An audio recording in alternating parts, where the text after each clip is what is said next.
Quand ma belle-fille Claire m'a appelé cet après-midi de mars, en disant « Henri, nous avons décidé de passer quelques jours dans votre maison de plage et nous allons utiliser votre voiture », j'aurais pu réagir. J'aurais pu questionner ce ton d'ordre déguisé en demande. Mais je ne l'ai pas fait. J'ai simplement accepté, avec cette éducation que j'ai apprise dans mon enfance à Cognac, quand mon grand-père m'a enseigné qu'un homme français ne perd jamais son sang-froid, même quand il est manqué de respect. Ce que Claire ne savait pas, ce que mon propre fils Julien n'imaginait pas, c'est que j'étais parfaitement conscient de chacun de leurs mouvements. Et que derrière la passivité apparente d'un monsieur de 84 ans, il y avait des décennies d'expérience comme notaire, des années à observer la nature humaine se révéler face aux héritages et aux testaments. Je savais exactement ce qui allait suivre, et j'étais déjà préparé. Je m'appelle Henri Beaumont. Je suis né en 1940, dans la région de Charente, dans une famille de viticulteurs qui a presque tout perdu pendant la guerre. Mon père, Auguste Beaumont, cultivait des vignes sur les collines ensoleillées près de Cognac, produisant des raisins qui devenaient ensuite le précieux cognac français. Mais la guerre a tout changé. Les Allemands ont réquisitionné nos terres, notre production, notre dignité. Mon père est mort en 1944, quelques mois avant la libération, le cœur brisé de voir son héritage familial confisqué. Ma mère, Élisabeth, une femme forte aux mains calleuses par le travail, a dû vendre ce qui restait pour nous nourrir, moi et mes 2 sœurs. J'ai appris très tôt la valeur du travail, de la discrétion et de la patience. J'ai appris que la fortune peut disparaître du jour au lendemain, mais que le caractère, lui, reste. À 18 ans, j'ai quitté Cognac pour Bordeaux avec 300 francs dans ma poche et une détermination de fer. Je voulais étudier le droit. Je voulais comprendre comment la loi protège les biens, comment les contrats peuvent sauvegarder ce que le travail construit, comment la justice peut prévenir que d'autres familles ne perdent tout comme la mienne l'avait perdu. J'ai travaillé comme serveur dans un café près de la faculté, je dormais dans une chambre de bonne sans chauffage, je mangeais du pain et du fromage pour économiser chaque sou. Mais j'étudiais. J'étudiais avec une passion que mes professeurs remarquaient. À 23 ans, j'ai obtenu mon diplôme en droit avec mention, et à 25 ans, j'ai été accepté comme clerc, chez un notaire réputé de La Rochelle, maître Gustave Renard. La Rochelle. Cette ville portuaire magnifique, avec ses tours médiévales gardant l'entrée du vieux port, ses rues pavées où résonnent les pas des siècles, son air salin qui porte le parfum de l'océan Atlantique. Je suis tombé amoureux de cette ville dès le premier jour. Maître Renard était un homme sévère mais juste, qui m'a enseigné non seulement les subtilités du droit français, mais aussi la psychologie humaine. Henri, me disait-il souvent en fumant sa pipe dans son bureau, au mur tapissé de livres anciens. Un bon notaire n'est pas seulement un expert en loi, c'est un observateur de l'âme humaine. Tu verras des familles se déchirer devant toi pour des héritages. Tu verras des fils trahir leur père, des épouses mentir à leur mari, des frères se haïr pour quelques milliers de francs. Et ton rôle sera de rester impartial, de protéger la loi et de ne jamais, jamais perdre ton intégrité. J'ai passé 42 ans à suivre ce conseil. 42 ans pendant lesquels j'ai été témoin de l'humanité dans toute sa splendeur et toute sa bassesse. J'ai vu des testaments déchirés, des familles brisées, des vieillards abandonnés. J'ai vu la cupidité transformer des enfants aimants en créatures calculatrices. J'ai vu l'argent révéler le vrai caractère des gens, comme un acide qui ronge le vernis de la civilité pour exposer le métal brut en dessous. Et j'ai juré que, quand mon tour viendrait, je saurais exactement comment agir. C'est à La Rochelle, en 1961, que j'ai rencontré Madeleine Dubois. Elle enseignait la littérature française au lycée Fénelon, une institution prestigieuse près du port. Je l'ai vue pour la première fois dans une librairie de la rue du Palais, feuilletant un exemplaire de « À la recherche du temps perdu » de Proust. Elle portait une robe bleue simple, ses cheveux châtains attachés en chignon, et elle avait cette concentration intense, ce regard absorbé des vrais lecteurs. J'ai rassemblé mon courage et je lui ai parlé. Vous aimez Proust? Ai-je demandé maladroitement. Elle a levé les yeux, m'a souri avec une douceur qui a fait chavirer mon cœur, et a répondu « Proust comprend que le véritable luxe n'est pas dans les possessions, mais dans le temps, dans les souvenirs, dans les sensations. C'est ce que je m'efforce d'enseigner à mes élèves. » Nous nous sommes mariés 6 mois plus tard, le 15 septembre 1961, dans la petite église Saint-Sauveur. Ma mère est venue de Cognac, portant sa seule robe convenable, pleurant de joie de voir son fils épouser une femme si cultivée. Les sœurs de Madeleine ont chanté pendant la cérémonie. C'était simple, modeste, parfait. Nous avons emménagé dans un petit appartement rue Gargoulot, avec vue sur les toits de La Rochelle et au loin, l'océan qui brillait sous le soleil. Madeleine enseignait, je travaillais à l'étude. Nous économisions chaque franc. Le soir, elle lisait Balzac, Flaubert, Zola à voix haute pendant que je préparais mes dossiers. Nous parlions de tout, de philosophie, de justice, de la condition humaine, du sens de la vie. Notre fils Julien est né le 8 avril 1968, en pleine période des événements de mai qui allaient secouer la France. Madeleine a accouché à l'hôpital de La Rochelle pendant que Paris brûlait de révolte étudiante. Je me souviens avoir tenu ce petit être dans mes bras, ce bébé qui criait avec une force surprenante, et avoir pensé « Je vais te protéger, je vais t'apprendre ce qui compte vraiment, je vais faire de toi un homme de caractère. » Madeleine et moi avons élevé Julien avec amour, mais aussi avec discipline. Nous lui avons enseigné l'honnêteté, le respect, la valeur du travail. Nous l'avons emmené visiter les vignobles de Cognac pour qu'il comprenne d'où venait sa famille. Nous lui avons montré l'étude notariale pour qu'il voie comment son père gagnait sa vie honorablement.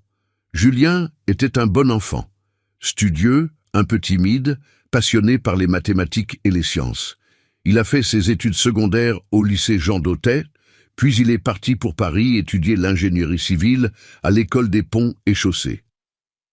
Madeleine pleurait chaque fois qu'il partait après les vacances, mais elle était aussi immensément fière. « Notre fils va construire des ponts », disait-elle en souriant à travers ses larmes. « Il va connecter les gens, créer des passages là où il n'y en avait pas. » Pendant toutes ces années, je travaillais, j'économisais, j'investissais prudemment. En 1978, quand Maître Renard a pris sa retraite, il m'a proposé de reprendre l'étude. « Tu es le meilleur clerc que j'ai jamais eu, Henri. L'étude est à toi si tu la veux. » J'ai accepté. Et pendant les 30 années suivantes, j'ai dirigé l'étude Beaumont avec la même rigueur, la même intégrité que mon mentor m'avait enseignée. Les clients me faisaient confiance. Les familles me confiaient leurs secrets, leur patrimoine, leur dernière volonté. Je ne les ai jamais trahis. En 1998, mon oncle Édouard, le frère de ma mère qui n'avait jamais eu d'enfant, est décédé. Il m'a laissé sa maison à l'île de Ré, cette île magnifique reliée au continent par un pont élégant, avec ses plages de sable blanc, ses marais salants, ces villages aux maisons blanches coiffées de tuiles rouges. La maison d'oncle Édouard était une vieille bâtisse de pêcheurs rénovée située à Saint-Martin-de-Ré avec vue sur le port. Madeleine est tombée amoureuse de cet endroit immédiatement. Nous y passions tous nos week-ends d'été, nous promenions sur les digues, regardions les voiliers danser sur l'eau, mangions des huîtres fraîches en buvant du vin blanc sec. C'était notre paradis. En 2008, j'ai pris ma retraite à 68 ans. L'étude a été vendue à un jeune notaire dynamique de Bordeaux, et Madeleine et moi avons enfin pu profiter de ce temps précieux dont Proust parlait tant. Nous avons voyagé, la Provence, la Bretagne, la Normandie. Nous avons lu des centaines de livres. Nous avons jardiné dans notre petite cour. Nous avons accueilli Julien quand il venait de Paris avec ses histoires de chantier, de calculs complexes, de défis d'ingénierie. Puis, en 2011, tout a changé. Madeleine a commencé à se sentir fatiguée, des douleurs abdominales, une perte d'appétit. Après des semaines de consultations et d'examens, le verdict est tombé comme un couperet. Cancer du pancréas, stade avancé. Le médecin nous a dit, avec cette fausse compassion professionnelle que j'avais appris à détester, 6 mois, peut-être 1 an avec traitement. Madeleine a refusé de s'apitoyer. « Henri !» m'a-t-elle dit en tenant ma main dans la salle d'attente froide de l'hôpital. Nous avons eu 50 ans ensemble, 50 années magnifiques. Combien de couples peuvent dire ça? Je ne vais pas gâcher le temps qu'il me reste avec des larmes. Elle a affronté la maladie avec le même courage qu'elle avait enseigné la littérature, avec cette dignité calme qui la caractérisait. La chimiothérapie la rendait malade, lui faisait perdre ses cheveux, la vidait de ses forces. Mais elle continuait à lire, à discuter, à sourire quand je lui apportais des fleurs du jardin. Julien venait de Paris régulièrement. Je voyais la douleur dans ses yeux chaque fois qu'il regardait sa mère diminuer. Mais il y avait aussi quelque chose d'autre, quelque chose que je n'arrivais pas tout à fait à identifier. Une distance, une préoccupation qui semblait ailleurs. C'est pendant une de ses visites, en 2012, qu'il nous a présenté Claire. Claire Moreau, 36 ans à l'époque, diplômée de HEC Paris, travaillant dans une grande agence de marketing de luxe à Paris. Grande, mince, impeccablement habillée dans des tenues de créateur, parlant avec cette assurance des Parisiens qui ont toujours eu de l'argent. Elle est arrivée dans notre modeste maison de La Rochelle comme une duchesse visitant les paysans.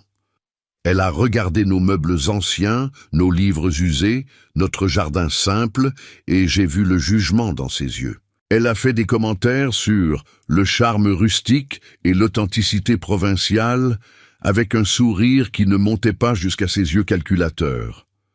Madeleine, même affaiblie par la maladie, l'a vue immédiatement pour ce qu'elle était.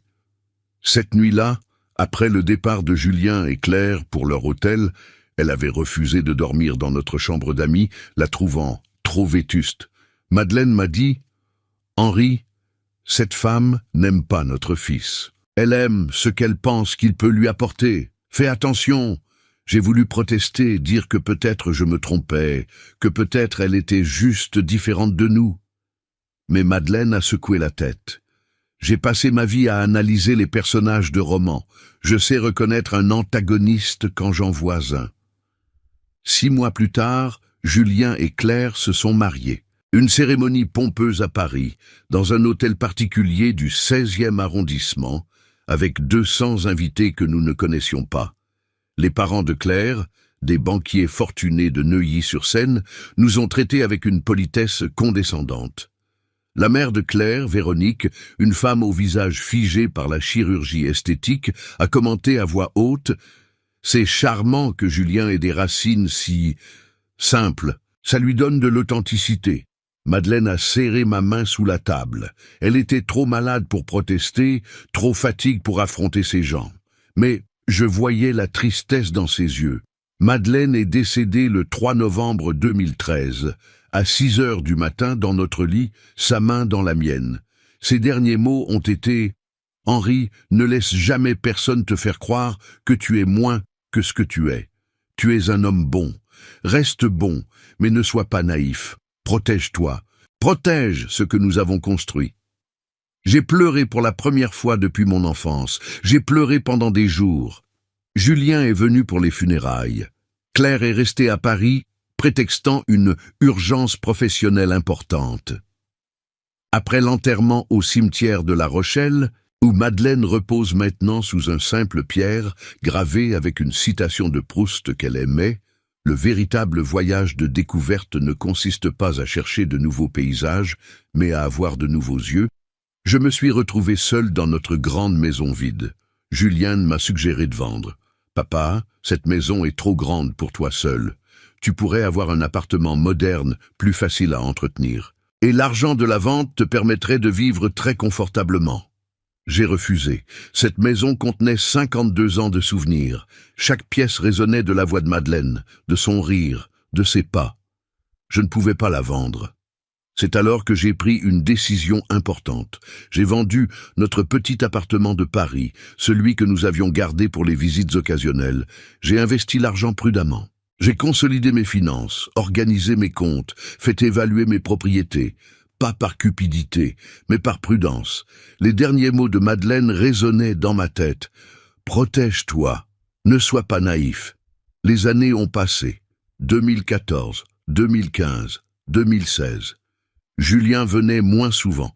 Il appelait occasionnellement, conversation courte et superficielle. « Comment vas-tu, papa ?»« Bien, Julien. Et toi ?»« Occupé avec le travail. Claire te dit bonjour. » Mais Claire ne disait jamais bonjour elle-même. Quand il venait 1 ou 2 fois par an, Claire se plaignait constamment. La maison était poussiéreuse, le jardin mal entretenu, le quartier trop bruyant, la nourriture trop simple. Je remarquais comment elle regardait les meubles, calculant mentalement leur valeur. Comment elle commentait sur la maison de l'île de Ré. Cette propriété doit valoir une fortune maintenant. Île de Ré est devenue si à la mode.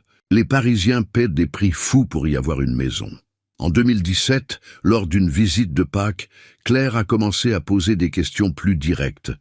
« Henri, tu as déjà pensé à ce qui arrivera à tout ça quand tu ne seras plus là?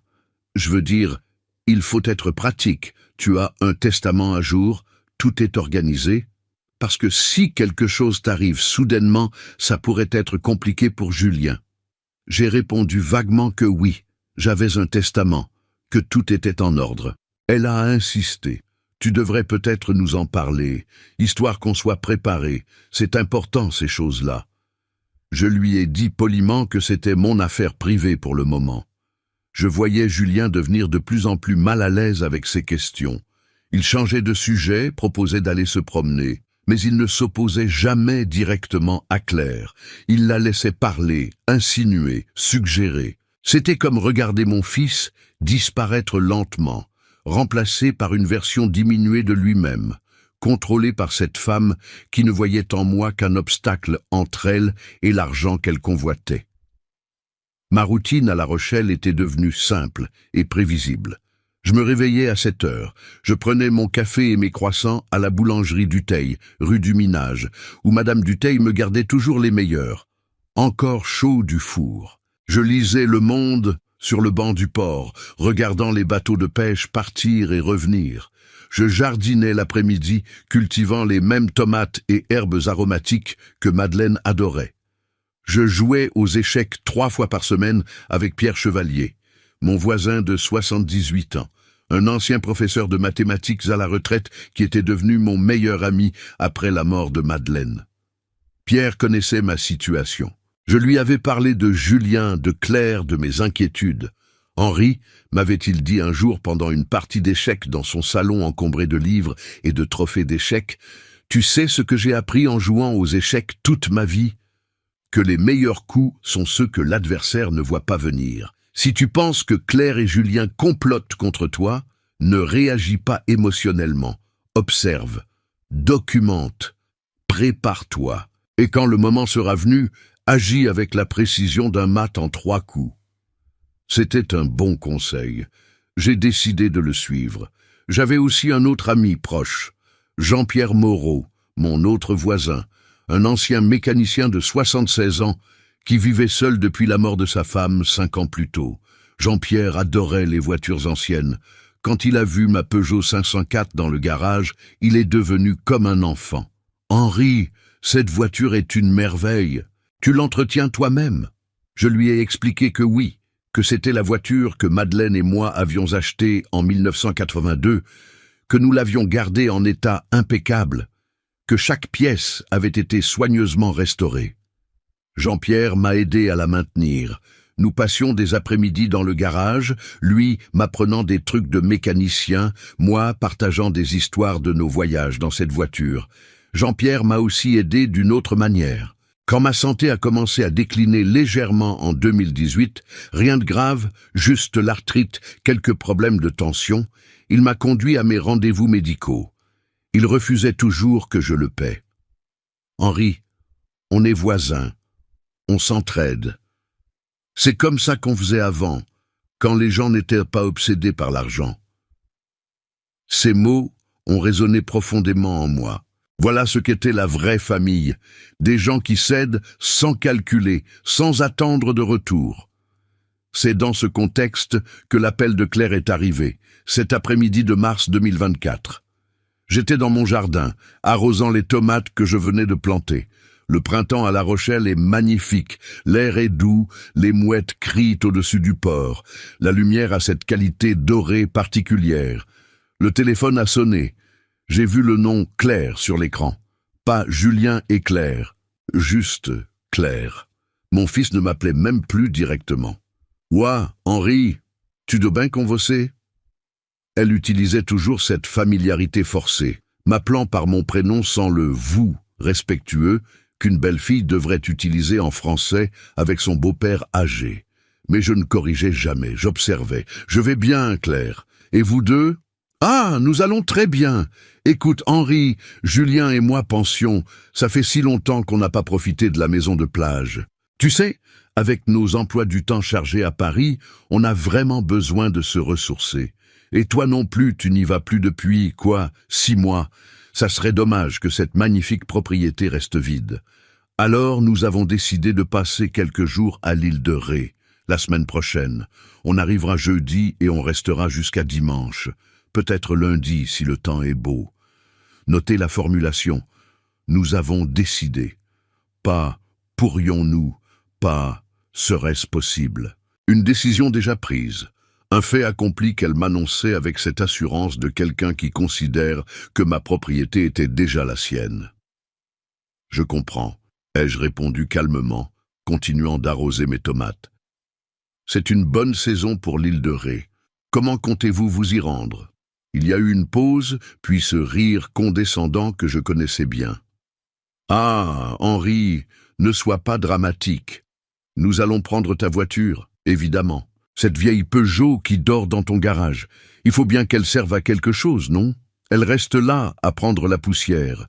Et Julien adore conduire les voitures anciennes. Ça lui rappelle son enfance. Ma Peugeot 504, Mont et Madeleine. La voiture dans laquelle nous avions fait tant de voyages mémorables. La voiture que j'entretenais méticuleusement avec Jean-Pierre, chaque dimanche, vérifiant l'huile, nettoyant le moteur, cirant la carrosserie bleue métallisée originale. La voiture qui contenait 40 ans de souvenirs, et Claire la qualifiait de vieille Peugeot qui prend la poussière. J'ai ressenti une pointe de colère, rapidement maîtrisée.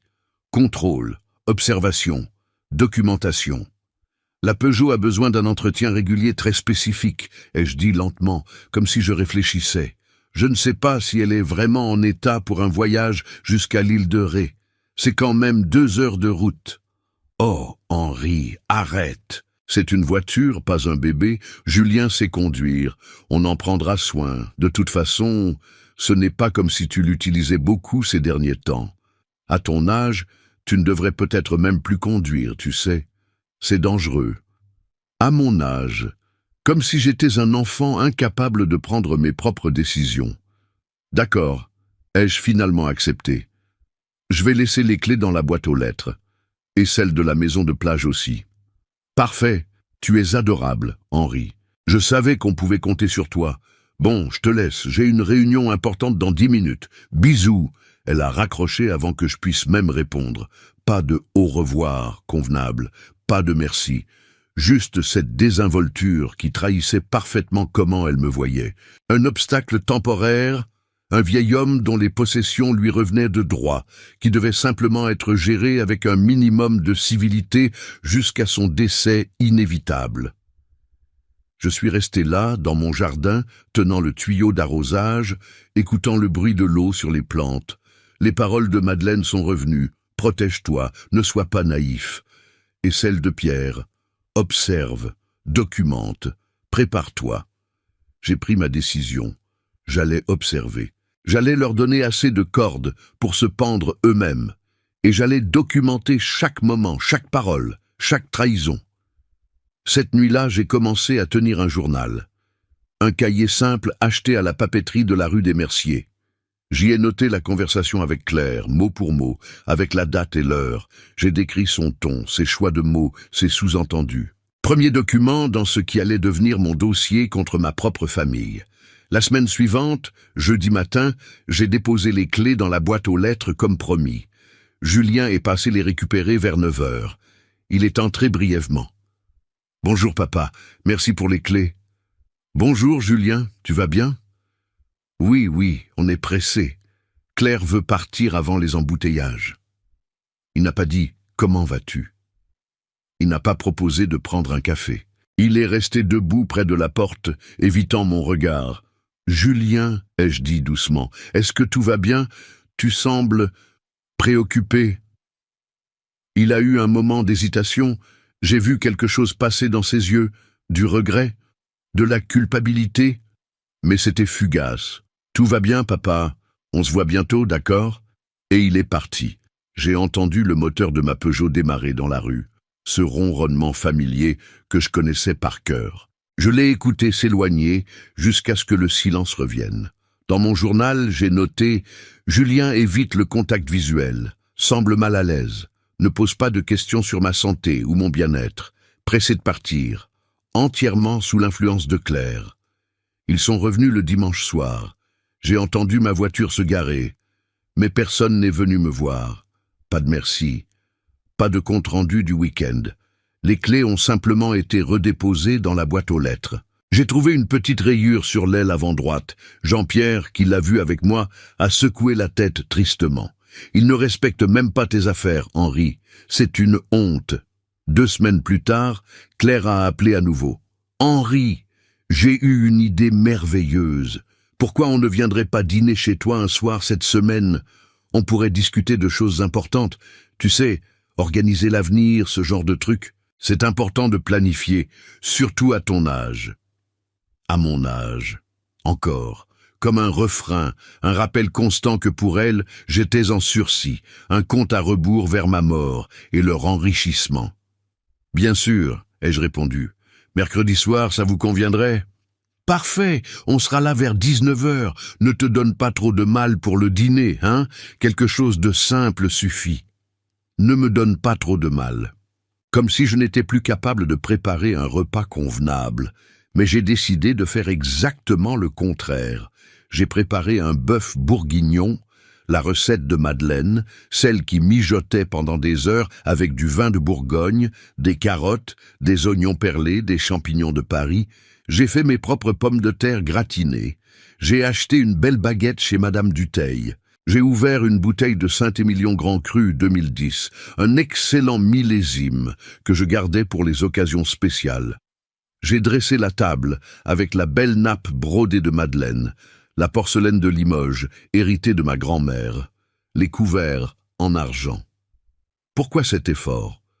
Pas pour leur faire plaisir, mais pour leur montrer une dernière fois que j'étais loin d'être le vieillard décrépit qu'ils imaginaient, que j'avais encore toutes mes capacités, que j'étais pleinement conscient et compétent.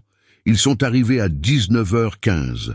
Claire portait un tailleur Chanel noir et blanc, des talons Jimmy Choo, un sac Hermès, vêtements dont le coût aurait pu nourrir une famille pendant 6 mois. Elle est entrée comme une reine, inspectant les quartiers pauvres. Oh, Henri, quelle ambiance! C'est tellement rétro. Rétro. Code pour démodé, ancien, sans valeur. Elle a fait le tour du salon, touchant les meubles. Ces pièces sont vraiment anciennes, n'est-ce pas? Elles pourraient valoir quelque chose chez un bon antiquaire. Tu as déjà pensé à les faire estimer? Ce sont des héritages familiaux, ai-je répondu calmement. Ils ont une valeur sentimentale. Sentimentale, elle a répété avec un petit sourire. Bien sûr, mais la valeur sentimentale ne paie pas les factures, n'est-ce pas? Enfin, on en reparlera. Julien s'est assis sans un mot, évitant toujours mon regard. Je voyais la tension dans ses épaules, la façon dont ses mains se crispaient sur ses genoux. Pendant le dîner, Claire a monopolisé la conversation. Elle a parlé de leur appartement à Paris, 16e arrondissement, 120 mètres carrés, mais on se sent un peu à l'étroit. De leurs prochaines vacances aux Maldives. On a besoin de soleil, tu comprends. Paris est tellement gris. Des rénovations qu'ils voulaient faire. On pense refaire entièrement la cuisine, avec des équipements professionnels, au moins 100 000 € d'investissement. À aucun moment, elle ne m'a posé une question sur moi. Comment j'allais? Si j'avais besoin de quelque chose, si la solitude me pesait. Rien. Julien mangeait en silence, complimentant de temps en temps le plat, mais sans vraiment participer à la conversation. C'était comme s'il n'était qu'un accessoire, un figurant dans la pièce que Claire dirigeait. Quand nous avons terminé le plat principal, je me suis levé pour débarrasser. « Non, non, Henri, reste assis, je vais chercher le dessert », a dit Claire avec une fausse sollicitude. « C'est gentil, mais je préfère le faire. Je connais ma cuisine. » Je me suis levé lentement, exagérant légèrement la raideur de mes mouvements arthritiques. Je voulais qu'ils me voient comme un vieil homme affaibli. Je voulais qu'ils baissent leur garde. Je suis allé à la cuisine. Et là, j'ai fait quelque chose de délibéré. J'ai laissé la porte légèrement entr'ouverte. Pas assez pour qu'ils pensent que je pouvais entendre, mais assez pour que je puisse. J'ai pris mon temps pour préparer le café dans ma cafetière italienne, faisant du bruit avec les tasses, créant l'illusion que j'étais absorbé dans ma tâche. Et j'ai tendu l'oreille. Au début, rien que des bruits de vaisselle, des murmures indistincts. Puis la voix de Claire est devenue plus audible. Tu as vu comment il tremble.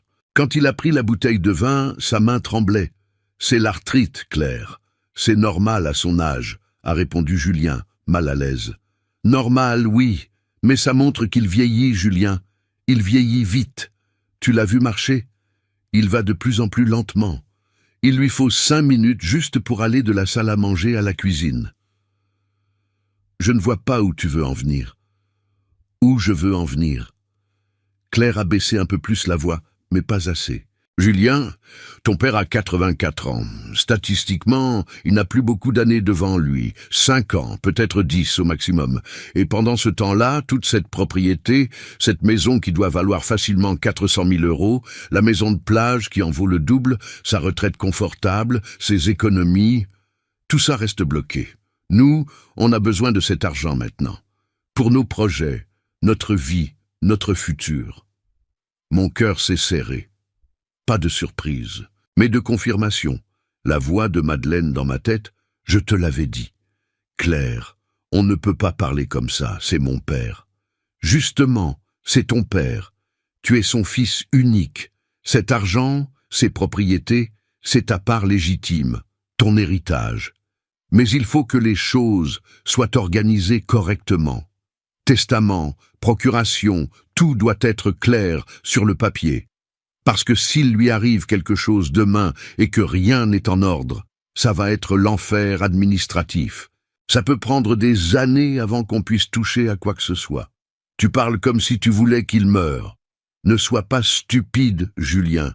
Je ne souhaite de mal à personne. Je suis pragmatique, c'est tout. Ton père est vieux, c'est un fait. Il va mourir, c'est un fait. La question n'est pas si, mais quand.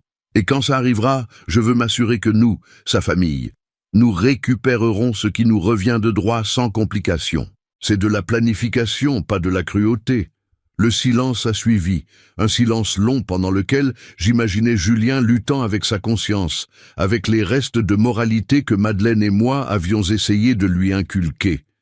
Finalement, il a murmuré « D'accord, qu'est-ce que tu proposes ?» Et là, mon cœur s'est vraiment brisé.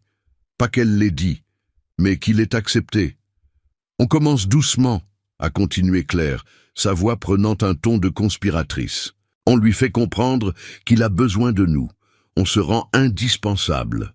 On lui suggère qu'il devrait peut-être te donner une procuration juste au cas où. On parle du testament. On s'assure qu'il est à jour, qu'on sait exactement ce qui est dedans. On le convainc progressivement qu'il serait mieux dans une résidence pour personnes âgées où il serait mieux pris en charge. Et une fois qu'il est là-bas, cette maison peut être vendue, l'argent investi, utilisé pour financer notre vie. Et s'il refuse, il ne refusera pas. Regarde-le, il est seul, fragile, probablement un peu sénile, même s'il le cache bien. Les vieux sont faciles à manipuler, Julien. Tu dois juste être patient, affectueux en apparence et ferme dans tes objectifs. J'ai fermé les yeux dans cette cuisine, m'appuyant contre le comptoir. Pendant 42 ans, j'avais entendu ce genre de conversation dans mon étude. Des héritiers impatients discutant de parents encore vivants comme de comptes bancaires à débloquer. Mais je ne pensais jamais que je l'entendrais de la bouche de ma propre belle-fille, et que mon fils acquiescerait avec si peu de résistance. J'ai respiré profondément, très profondément. J'ai compté jusqu'à 10. Une technique que Madeleine m'avait apprise quand je rentrais frustré du travail. Je me suis redressé, j'ai arrangé les tasses de café sur un plateau. J'ai pris le gâteau au citron que j'avais acheté à la pâtisserie et je suis retourné dans la salle à manger en souriant. Café pour tout le monde? Claire a accepté avec ce sourire étudié que je commençais à haïr. Julien a pris sa tasse sans un mot, sans me regarder. Nous avons pris le café en faisant une conversation superficielle sur la météo, sur La Rochelle, sur rien d'important. À 21h30, ils sont partis. Claire m'a embrassé sur les joues avec cette affection théâtrale qui me donnait envie de me laver le visage. « Merci pour ce merveilleux dîner, Henri. On devrait faire ça plus souvent. Et on reparle bientôt de ces choses importantes. D'accord? C'est vraiment nécessaire de tout organiser. » Julien m'a serré la main. Une poignée de main. Pas une accolade. Comme on salue un étranger. « Au revoir, papa. Au revoir, mon fils. » Je les ai regardés partir de la fenêtre. Leur BMW noir s'est éloigné dans la nuit. Et je me suis assis dans le fauteuil de Madeleine, celui où elle lisait Proust les soirs d'hiver, et j'ai pleuré. Mais ce n'étaient pas des larmes de désespoir, c'étaient des larmes de résolution. « Tu avais raison, mon amour », ai-je dit au portrait de Madeleine sur l'étagère. « Tu as toujours eu raison, mais ne t'inquiète pas. Je vais me protéger. Je vais protéger ce que nous avons construit ensemble, et je vais leur apprendre une leçon qu'ils n'oublieront jamais. » Cette nuit-là, j'ai écrit dans mon journal tout ce que j'avais entendu. Chaque mot, dans leurs ordres exacts. J'ai daté, horodaté, contextualisé, document numéro 2. Et j'ai commencé à planifier ma contre-attaque. Dans les semaines qui ont suivi ce dîner révélateur, Claire a intensifié sa stratégie avec une régularité presque mécanique. Elle appelait 2 fois par semaine, toujours avec la même fausse inquiétude maternelle dans la voix. « Henri, tu manges bien, tu prends tes médicaments, tu ne devrais pas être seul comme ça, et si tu tombais, personne ne le saurait pendant des heures. » Elle venait aussi plus fréquemment, parfois seule, parfois avec Julien. Chaque visite suivait le même schéma, un cadeau inutile. Des biscuits industriels que je ne mangeais pas, des magazines que je ne lisais pas, puis des commentaires insidieux sur ma santé, ma mémoire, ma capacité à vivre seul. « Henri, tu te souviens que je t'avais dit qu'on viendrait mardi? C'est aujourd'hui jeudi. Tu as oublié ?» Mais je n'avais rien oublié. Elle n'avait jamais dit mardi. Elle mentait délibérément, essayant de créer une narration de sénilité, de perte de mémoire, de confusion mentale. C'était une tactique classique que j'avais vue des dizaines de fois dans ma carrière. Faire croire à une personne âgée qu'elle perd la tête pour justifier ensuite une mise sous tutelle ou une procuration forcée. Je jouais le jeu. « Ah bon? J'étais sûr que c'était jeudi. Peut-être que tu as raison. » Ma mémoire n'est plus ce qu'elle était. Dans mon journal, j'écrivais « Claire prétend avoir dit mardi. Mensonge délibéré. Tentative de manipulation de ma perception. » Je feins la confusion pour l'encourager à continuer. Pierre, mon ami joueur d'échecs, observait tout cela avec un mélange de fascination et d'horreur. « Henri, c'est comme regarder une partie où l'adversaire ne sait pas que tu vois tous ses coups d'avance. Elle se croit tellement maligne. »« Exactement, » répondais-je. « Elle construit son propre piège, pièce par pièce. Je n'ai qu'à la laisser faire. » En juin, Claire est arrivée avec une chemise de document. Nous étions assis dans mon salon. Elle avait apporté du thé, qu'elle avait préparé elle-même, insistant que je devais me reposer, et elle a ouvert la chemise avec un sourire maternel. « Henri, j'ai parlé avec un excellent avocat à Paris, un ami de la famille. Il m'a préparé des documents qui pourraient vraiment te faciliter la vie. Regarde !» Elle a étalé les papiers sur la table basse. Procuration générale au nom de Julien Beaumont, lui donnant pouvoir complet sur mes comptes bancaires, mes propriétés, mes décisions médicales. En gros, tout. C'est juste une précaution, expliquait-elle avec cette voix douce, presque hypnotique. Au cas où tu tomberais malade ou si tu avais un accident. Comme ça, Julien pourrait s'occuper de tout immédiatement, sans complications bureaucratiques. Tu n'aurais pas à t'inquiéter de rien. Et honnêtement, Henri, à ton âge, avec ta santé qui décline, « Ma santé décline » ai-je interrompu doucement. Elle a eu un moment d'hésitation, puis a repris. « Enfin, tu sais, l'arthrite, les petits oublis, la fatigue, c'est normal à 84 ans. Mais justement, c'est pour ça qu'il faut prévoir. L'avocat dit que c'est très simple. Tu signes ici, ici et là, et tout est réglé. » J'ai pris les documents. J'ai mis mes lunettes de lecture et j'ai commencé à les examiner lentement. Très lentement. Claire s'impatientait. Je le voyais à sa jambe qui bougeait nerveusement, à ses doigts qui tambourinaient sur l'accoudoir du canapé. Après 10 minutes de lecture silencieuse, j'ai levé les yeux.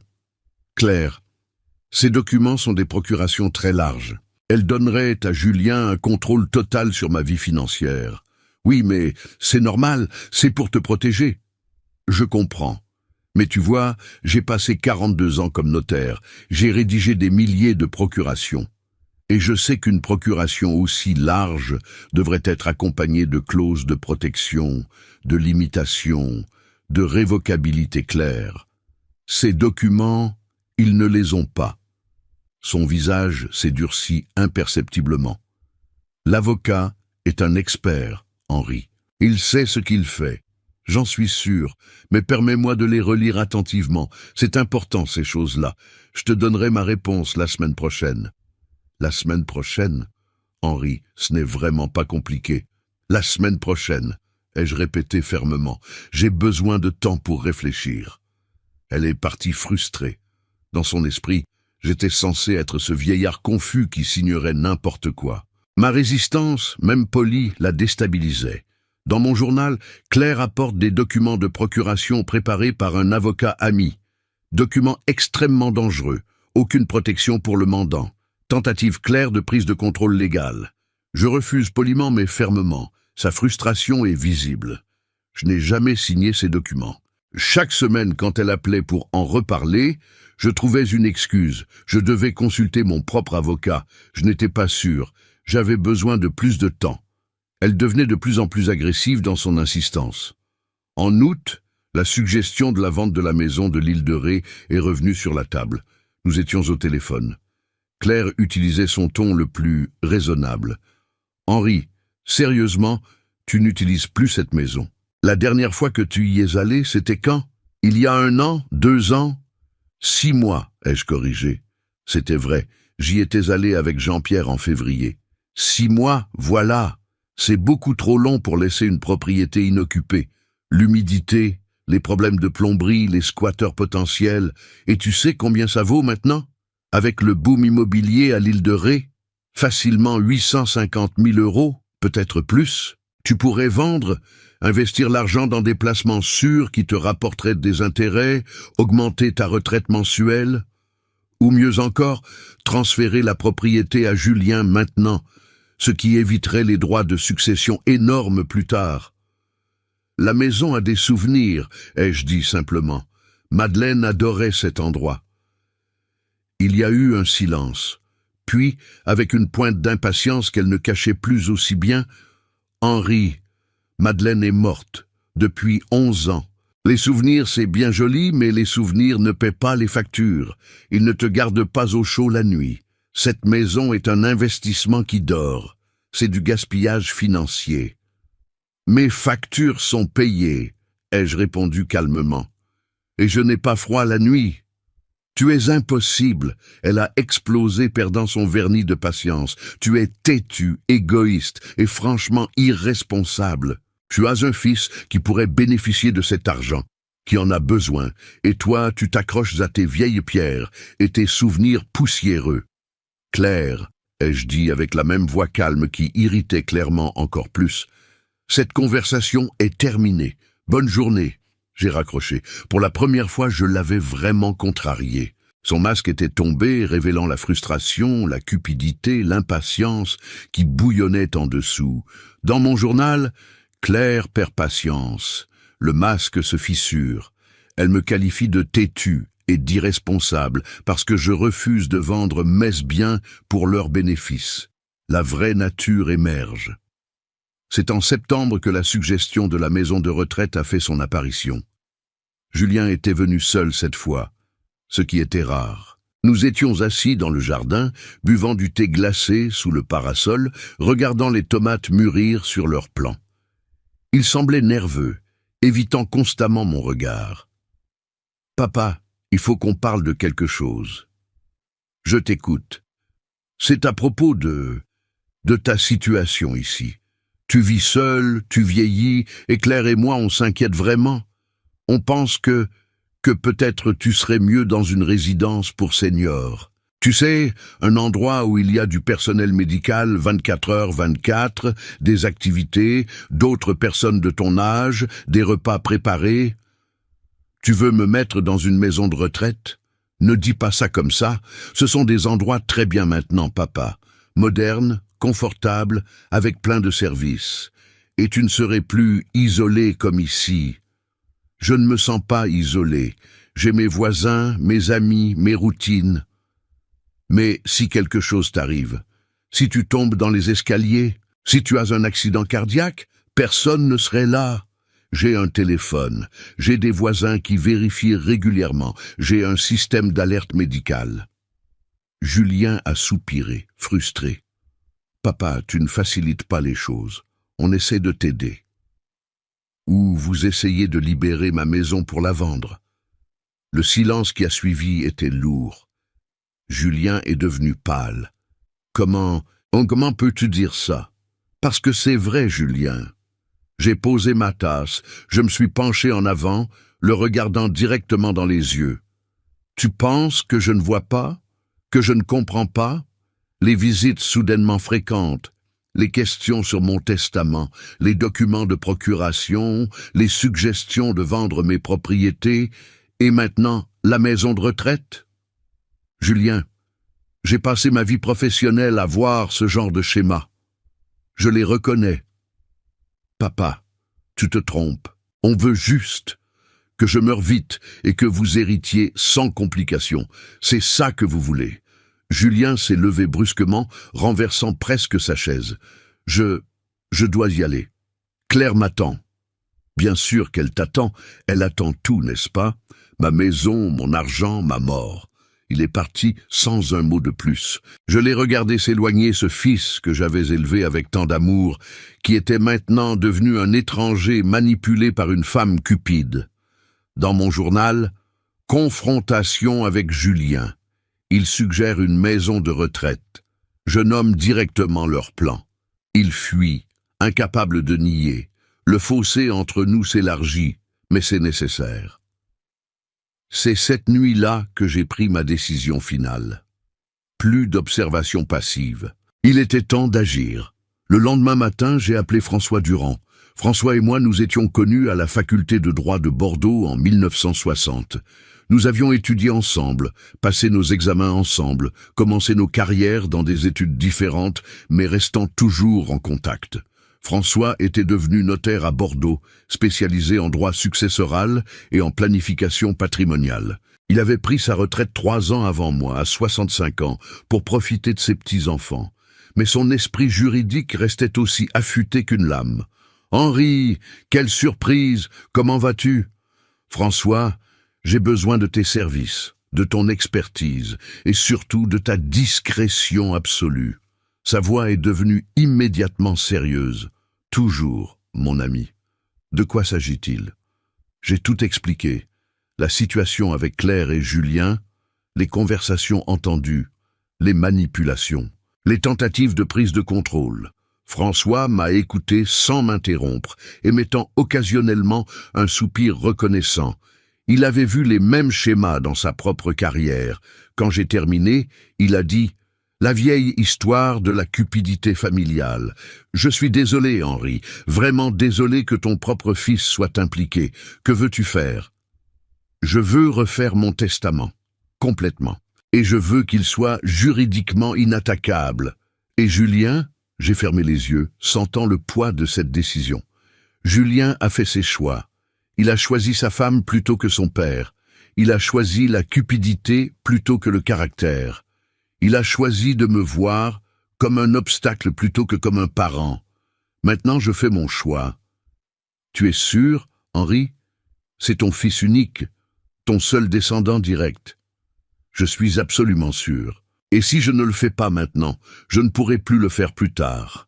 Elle va continuer à pousser pour cette procuration, pour me mettre sous tutelle, pour prendre le contrôle. Je dois agir pendant que j'ai encore toute ma lucidité, toute ma capacité légale. D'accord. Alors faisons-le correctement. Je viens chez toi la semaine prochaine. On passera tout en revue. Patrimoine, compte, investissement, assurance. Et on construira un testament que même le meilleur avocat de Paris ne pourra pas casser. François est venu le mardi suivant. Pas à La Rochelle. Trop risqué que quelqu'un nous voie ensemble. Je suis allé à Bordeaux en train, prétextant à Jean-Pierre une visite médicale de routine. François m'a accueilli dans son bureau à domicile, une pièce confortable remplie de livres juridiques et de souvenirs de carrière. Nous avons travaillé pendant 6 heures. François a passé chaque élément de mon patrimoine au peigne fin. La maison familiale de La Rochelle, achetée en 1963, entièrement payée depuis 1988, évaluée actuellement à 420 000 € selon les experts immobiliers locaux. Aucune dette, aucune hypothèque, titre de propriété propre à mon nom seul. La maison de l'île de Ré, héritée en 1998, rénovée en 2002-2003 avec nos économies, évaluée à 850 000 €. Là encore, titre propre, aucune charge. La Peugeot 504, valeur marchande modeste, environ 8 000 € pour un collectionneur, mais valeur sentimentale inestimable. Mes comptes bancaires, compte courant à la Société Générale avec 23 000 € et compte d'épargne avec 47 000 €. Compte titre avec 280 000 € en actions et obligations diverses. Portefeuille conservateur construit sur 40 ans. Ma retraite, 3 200 € mensuels. Pension de notaire plus sécurité sociale, versée jusqu'à mon décès puis cessant. Assurance vie, police de 80 000 € souscrite en 1970, bénéficiaire actuellement Julien. Total patrimonial net, 1 643 000 € environ. Confortable, a commenté François. Très confortable pour un notaire de province. Tu as bien géré, Henri. Madeleine et moi avons toujours vécu en dessous de nos moyens. On économisait, on investissait prudemment. On ne voulait jamais dépendre de qui que ce soit.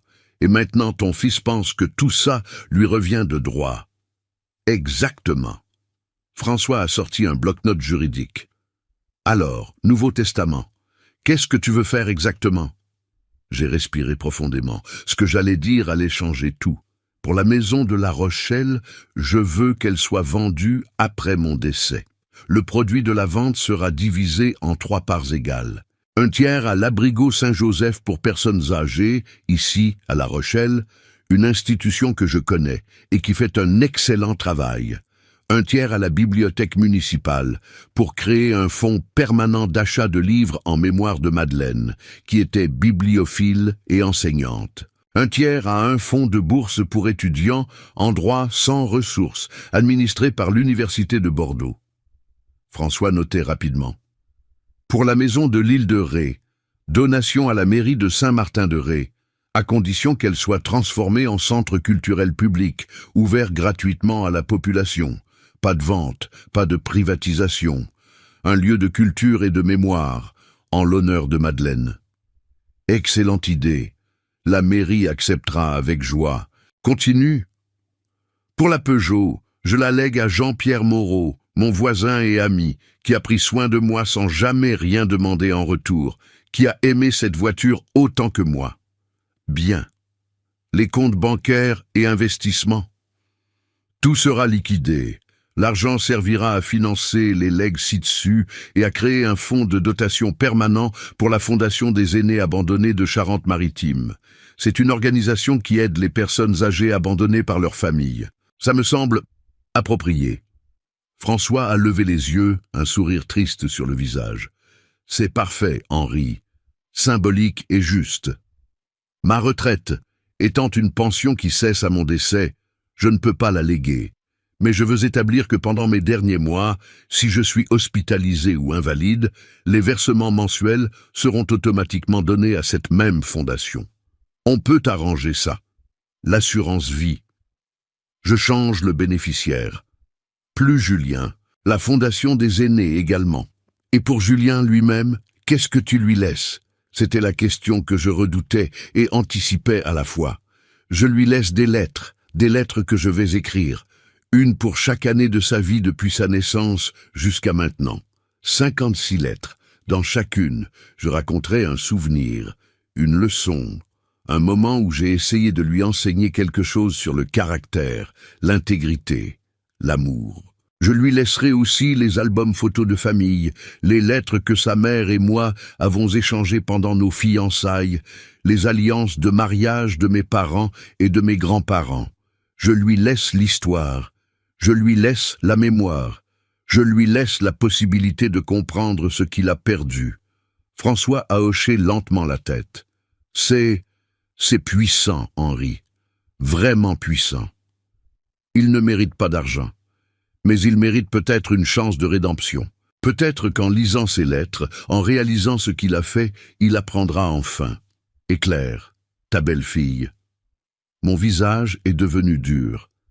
Pour Claire, je veux une clause explicite. À ma belle-fille, Claire Beaumont, je ne laisse aucun bien matériel. Je laisse cependant cette déclaration. Elle a confondu mon éducation avec de la faiblesse. Elle a confondu mon âge avec de la naïveté. Elle a confondu ma patience avec de l'ignorance. Ce testament est la correction de cette confusion. François a sifflé doucement. Henri, c'est très direct, très dur. C'est vrai, et c'est nécessaire. Je veux qu'elle sache. Je veux qu'elle comprenne que je savais, que j'ai toujours su, qu'elle ne m'a jamais trompé une seule seconde. D'accord, on le met. Maintenant parlons de l'incontestabilité, parce que tu sais qu'ils vont essayer de casser ce testament. Ils vont alléguer sénilité, influence indue, tout ce qu'ils peuvent. Je sais comment on les en empêche. François s'est penché en avant, entrant dans son élément professionnel. Plusieurs couches de protection. 1. Évaluation psychiatrique complète par non pas 1, mais 3 psychiatres indépendants attestant de ta pleine capacité mentale. 2. Enregistrement vidéo de la signature du testament, où tu expliques clairement chaque décision, montrant que tu comprends parfaitement ce que tu fais. 3. Témoins multiples et irréprochables présents lors de la signature. 4. Un délai. On ne fait pas ça cette semaine. On attend 3 mois pendant lesquels tu continues ta vie normale, prouvant la constance de ta décision. Et 5. On l'enregistre chez moi à Bordeaux, pas à La Rochelle où il pourrait avoir des contacts. Parfait. Organise tout ça. Dans les semaines qui ont suivi, François a mis en place chaque élément. J'ai passé des évaluations psychiatriques exhaustives avec le docteur Philippe Renaud, le docteur Marie-Claire Dubois et le docteur Jean Fontaine, 3 psychiatres réputés de Bordeaux. Chacun m'a fait passer des tests cognitifs, des évaluations de mémoire, des analyses de jugement. Tous 3 ont conclu, Monsieur Henri Beaumont, 84 ans, présente une pleine capacité mentale, une mémoire excellente pour son âge, un jugement clair et rationnel et une compréhension totale des implications de ses décisions juridiques. François a arrangé une session d'enregistrement vidéo dans son bureau. Face à la caméra, j'ai expliqué calmement, point par point, chaque décision de mon testament. J'ai cité des codes juridiques de mémoire, démontrant ma compétence professionnelle intacte. J'ai discuté de philosophie morale, de justice distributive, de mes raisons éthiques. 45 minutes d'enregistrement qui montraient sans aucun doute possible que j'étais pleinement lucide. Le 23 octobre 2024, le testament a été signé officiellement. Présent, François Durand comme notaire, maître Sophie Levesque et maître Thomas Bernard comme témoins, 2 avocats de Bordeaux que François connaissait, et moi. La cérémonie a duré 2 heures. Chaque page a été initialisée, chaque clause expliquée, tout enregistré en vidéo et audio. Quand c'était terminé, François m'a serré dans ses bras. « C'est fait, mon ami, c'est absolument inattaquable. Tu as fait ce qui était juste. J'ai fait ce qui était nécessaire. Merci, François. » En quittant son bureau, marchant dans les rues de Bordeaux vers la gare, je me suis senti étrangement léger. Pas heureux. Comment pourrais-je être heureux de déshériter mon propre fils? Mais soulagé. Soulagé d'avoir repris le contrôle. Soulagé d'avoir protégé ce que Madeleine et moi avions construit. Soulagé de savoir que notre argent, gagné honnêtement, irait aider des gens qui en avaient vraiment besoin, pas financer les vacances aux Maldives de Claire. De retour à La Rochelle, j'ai continué ma vie comme avant. Mais maintenant, j'avais un secret. Un secret qui donnait une nouvelle dimension à chaque interaction avec Claire et Julien. Dans les mois suivants, Claire a continué ses manœuvres. Les visites, les suggestions, les insinuations sur ma santé déclinante. En novembre, elle a ramené les documents de procuration. « Henri, tu ne les as toujours pas signés. Ça fait des mois, c'est vraiment important. » « Je sais, Claire. Je vais m'en occuper bientôt. » « Bientôt quand? Tu dis ça depuis juin. » « Quand je serai prêt. » « Mais Henri, sois raisonnable. À ton âge, chaque jour compte. Si quelque chose t'arrive demain et que rien n'est organisé, si quelque chose m'arrive demain, tout est déjà organisé, Claire. Ne t'inquiète pas. » Elle ne savait pas à quel point c'était vrai. En décembre, j'ai commencé à écrire les lettres pour Julien. Pas 56 finalement. 23 semblait un nombre plus gérable. Chaque lettre prenait des heures, parfois des jours. Je racontais des souvenirs, sa naissance, ses premiers pas, son premier jour d'école, la fois où il avait gagné le concours de mathématiques régional et était rentré à la maison rayonnant de fierté. Je parlais de Madeleine, de comment elle l'aimait, de ses espoirs pour lui. J'incluais des leçons de vie, doucement formulées, jamais prédicatrices. Des citations de Proust, de Camus, d'autres auteurs que Madeleine aimait. J'expliquais mes valeurs. Pourquoi l'intégrité comptait plus que l'argent? Pourquoi le caractère était le vrai héritage qu'on laisse? Chaque lettre était un adieu. Un adieu à l'enfant qu'il avait été, au fils que j'avais espéré qu'il devienne. C'était douloureux à écrire, mais aussi cathartique. Puis, en janvier 2025, quelque chose d'inattendu s'est produit. Je suis vraiment tombé malade. Ça a commencé par une toux, puis de la fièvre. En quelques jours, j'avais du mal à respirer. Jean-Pierre, inquiet de ne pas m'avoir vu pendant 2 jours, a frappé à ma porte. Il m'a trouvé dans mon lit, brûlant de fièvre, à peine conscient. « Henri, mon Dieu, j'appelle l'ambulance !» J'ai été hospitalisé à l'hôpital de La Rochelle avec une pneumonie sévère. À 84 ans, la pneumonie n'est pas une plaisanterie. J'ai passé 5 jours sous antibiotiques intraveineux, sous oxygène, dans une chambre où le temps semblait suspendu. Julien est venu, seul cette fois. Il s'est assis près de mon lit, tenant ma main, et pour la première fois depuis des années, j'ai vu de vraies larmes dans ses yeux. « Papa, j'ai eu tellement peur. Quand Jean-Pierre m'a appelé, j'ai cru que c'était fini. »« Pas encore, mon fils, ai-je murmuré, ma voix faible. Pas encore. Je suis désolé. Pour tout. Pour Claire. Pour la façon dont on t'a traité, pour... Chut, repose-toi. On parlera quand j'irai mieux. » Mais même dans ce moment, j'ai remarqué, Claire n'était pas venue. Elle avait envoyé des fleurs, probablement commandées par une secrétaire. Mais elle n'était pas là. Trop occupée, avait dit Julien. Mais je savais la vérité. Elle attendait de voir si cette pneumonie ferait son travail pour elle. Je me suis rétabli, lentement, mais sûrement. Les médecins ont été surpris. « Vous avez une constitution robuste, monsieur Beaumont. 5 jours à l'hôpital, puis 2 semaines de convalescence à la maison avec des visites quotidiennes d'une infirmière. C'est pendant ma convalescence que Claire a fait sa vraie move.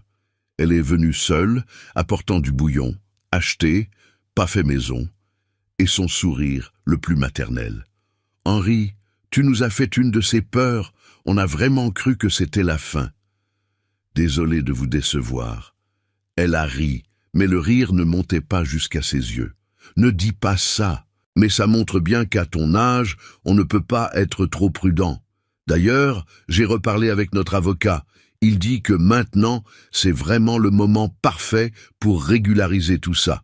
Le testament, la procuration, tout. Parce que franchement, Henri, si tu avais été moins chanceux avec cette pneumonie, tu veux dire si j'étais mort. Ne sois pas morbide. Mais oui, si tu étais décédé maintenant, sans avoir organisé tes affaires, ça aurait été un cauchemar pour Julien. Les droits de succession sur des propriétés comme les tiennes, c'est énorme. Mais si tu organises tout maintenant, si tu transfères certaines choses de ton vivant...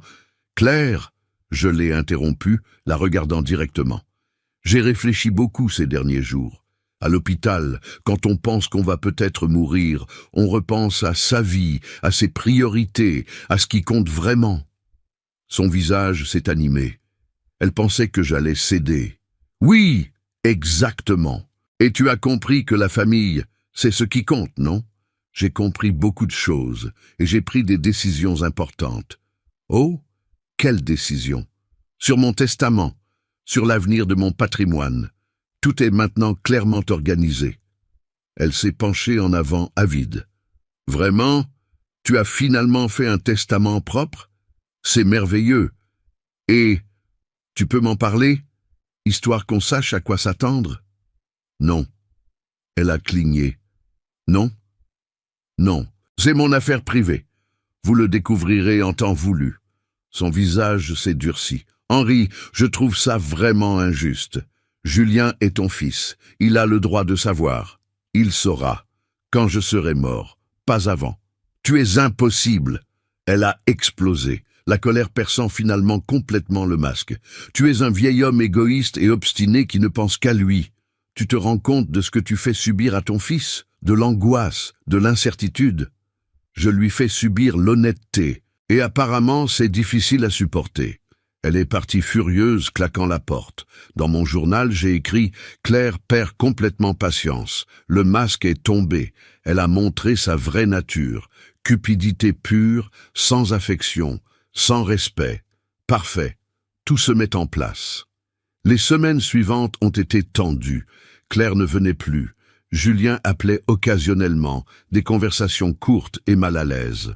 Mais je savais qu'il complotait, qu'il cherchait des solutions, peut-être même qu'il consultait des avocats sur comment forcer une mise sous tutelle.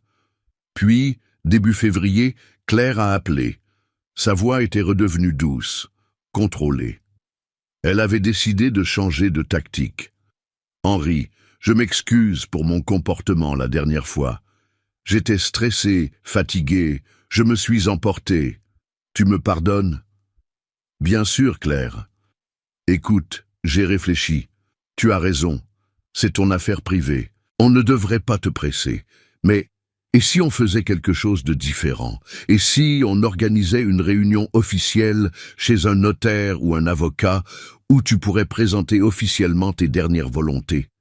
Comme ça, tout serait clair, légalement enregistré. Et nous, on saurait que tout est en ordre, pas pour savoir combien on hérite. Mensonge. Mais juste pour avoir la tranquillité d'esprit que tout est organisé correctement. Qu'en dis-tu? C'était ma chance. L'occasion parfaite. C'est en fait une bonne idée, Claire.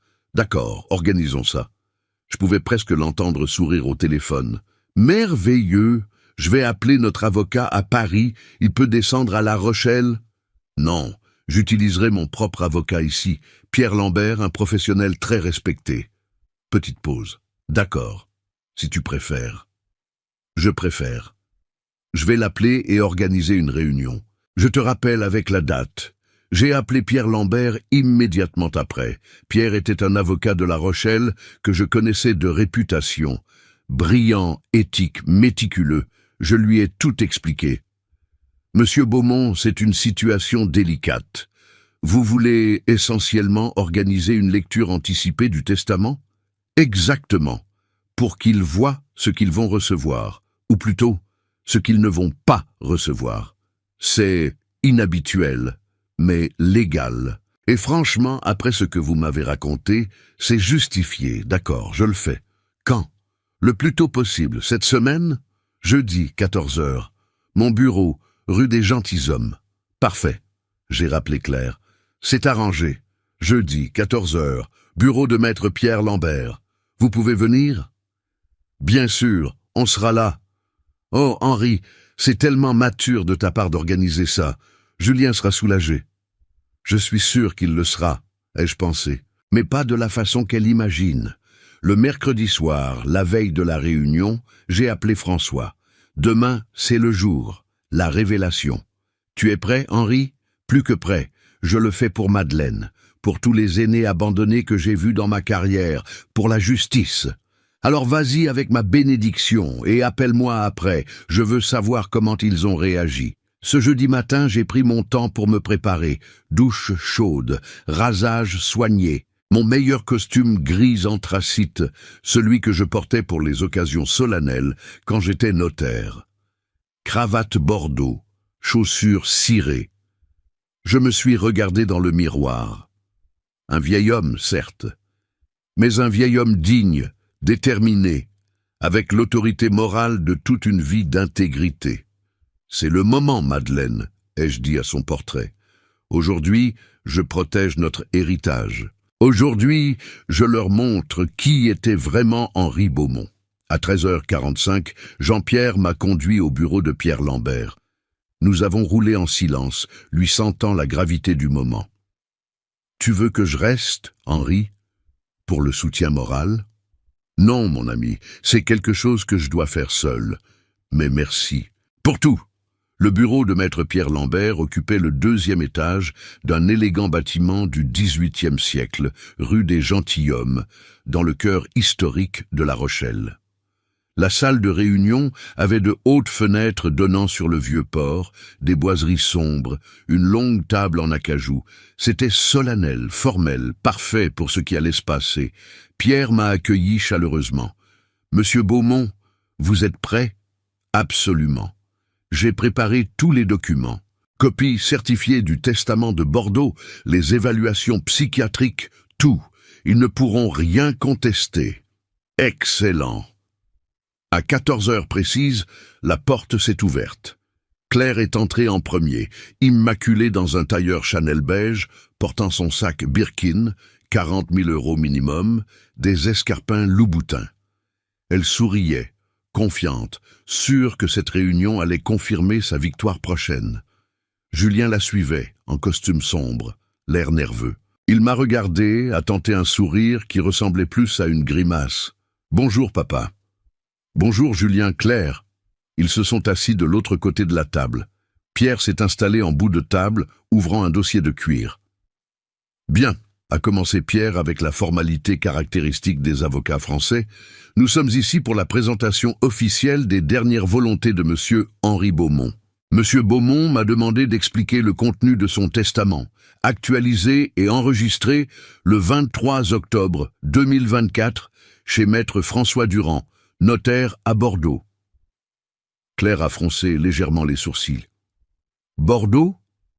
Pourquoi Bordeaux ? » « Pour des raisons de confidentialité et d'impartialité, ai-je répondu calmement.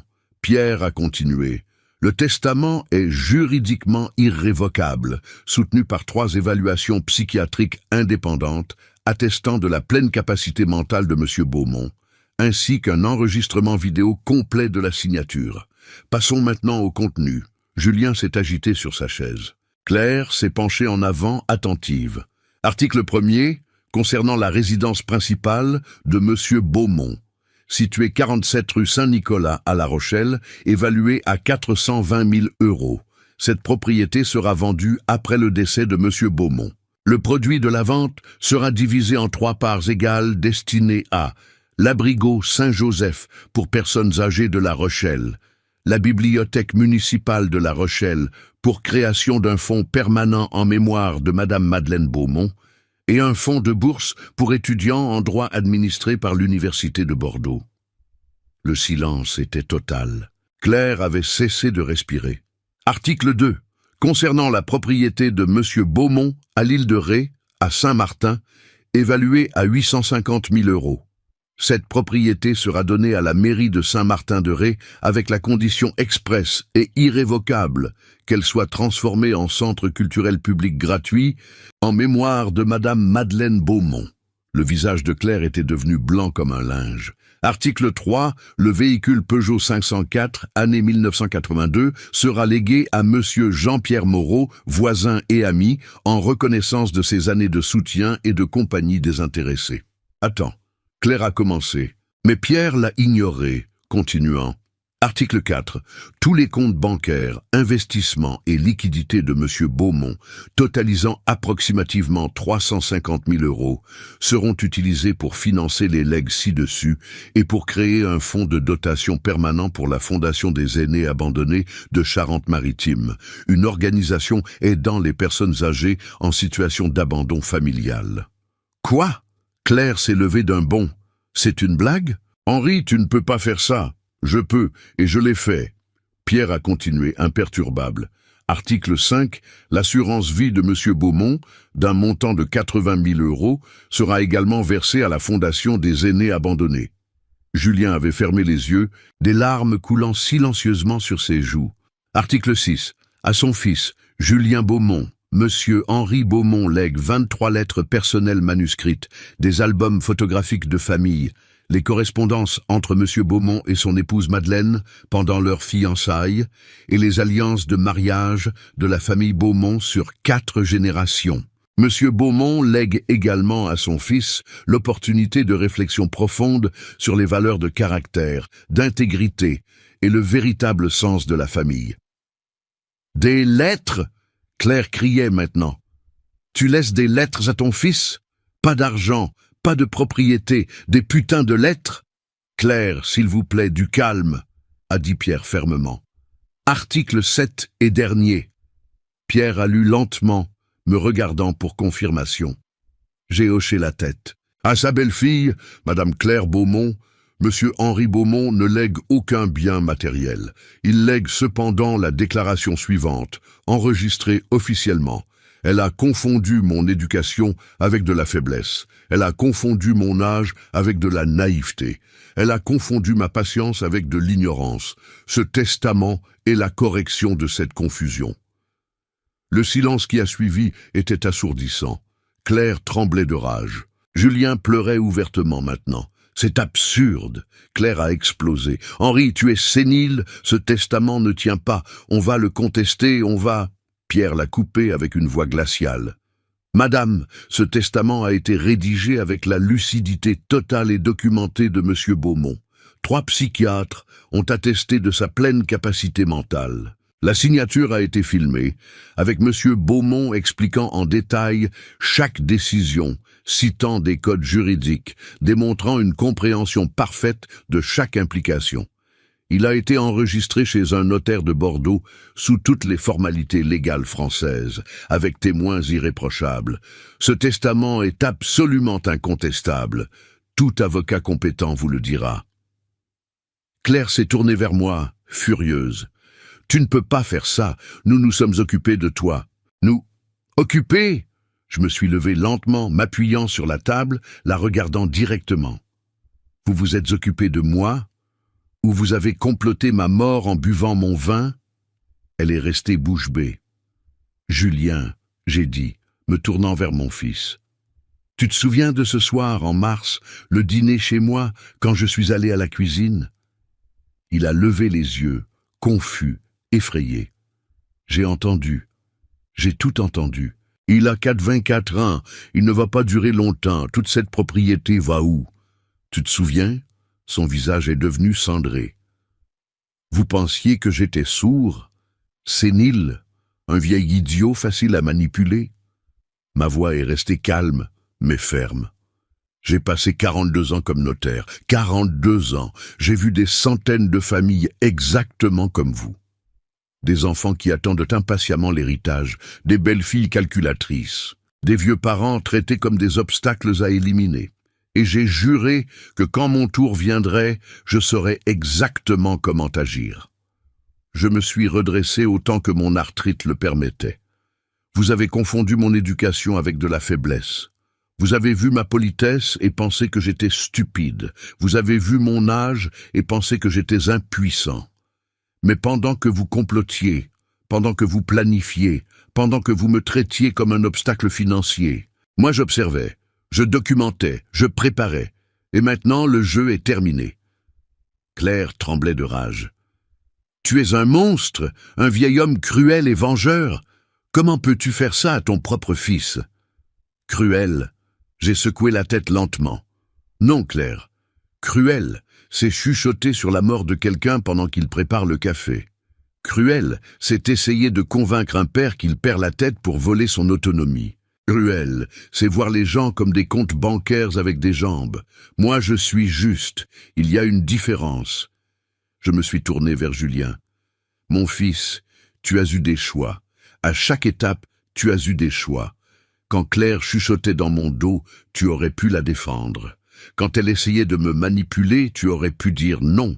Quand elle complotait pour voler ma dignité, tu aurais pu choisir ton père plutôt que ta femme.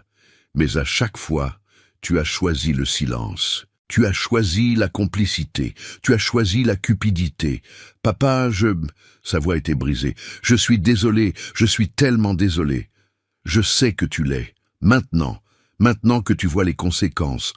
Mais où étaient ces regrets il y a 6 mois, il y a 1 an, quand tu me regardais comme un obstacle entre toi et l'argent? Je n'ai jamais voulu. Si, tu as voulu. Peut-être pas consciemment. Peut-être que tu te racontais des histoires pour te sentir mieux. Mais dans ton cœur, tu attendais ma mort. Vous l'attendiez tous les deux. Et maintenant que cette mort ne vous apportera rien, maintenant vous êtes désolés.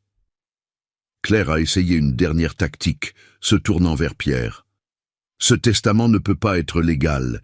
Il y a des lois sur la réserve héréditaire en France. Les enfants ont droit à une part minimale. Pierre a secoué la tête. En droit français, la réserve héréditaire existe effectivement. Pour un enfant unique, elle représente la moitié du patrimoine. Cependant, M. Beaumont ne déshérite pas techniquement son fils.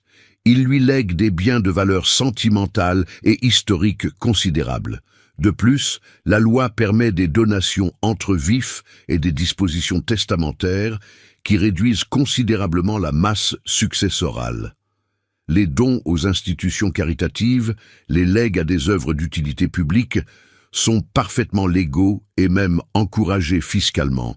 Un juge français examinerait ce testament et y verrait un homme généreux faisant don de sa fortune à des causes nobles. Pas un père punissant son fils. C'est exactement ce que c'est. Une punition. Claire hurlait maintenant. Non, ai-je dit calmement. C'est une leçon que votre génération a désespérément besoin d'apprendre, que les personnes âgées ne sont pas des distributeurs automatiques de billets, que la famille ne se résume pas à l'héritage, que le respect ne se négocie pas. J'ai pris ma canne, me préparant à partir. Julien, les lettres que je t'ai laissées sont dans un coffre chez Maître Durand à Bordeaux. Tu recevras les instructions pour y accéder après mon décès. Je te suggère de les lire, toutes. Peut-être qu'elles t'enseigneront ce que j'ai échoué à t'enseigner de mon vivant. Papa, attends. Julien s'est levé, tendant la main vers moi. Je me suis arrêté, me retournant une dernière fois. Julien, tu peux encore apprendre. Tu peux encore devenir l'homme que ta mère et moi espérions que tu deviendrais. Mais ça ne viendra pas de l'argent. Ça viendra de la réflexion, du travail sur toi-même, du choix conscient de placer le caractère au-dessus de la convenance. J'ai regardé Claire une dernière fois. Quant à vous, madame, vous avez révélé exactement qui vous êtes. Et maintenant, le monde entier le sait. Ce testament est un document public. N'importe qui peut le consulter. Votre cupidité, votre manipulation, votre mépris pour un vieil homme, tout est là, noir sur blanc, dans mes déclarations officielles. Son visage est devenu livide. Elle n'avait pas pensé à ça, que le testament serait public, que ses amis de Paris, sa famille, ses collègues pourraient tous lire comment elle avait traité son beau-père âgé. Je me suis dirigé vers la porte. Pierre m'a ouvert, me faisant un signe de tête respectueux.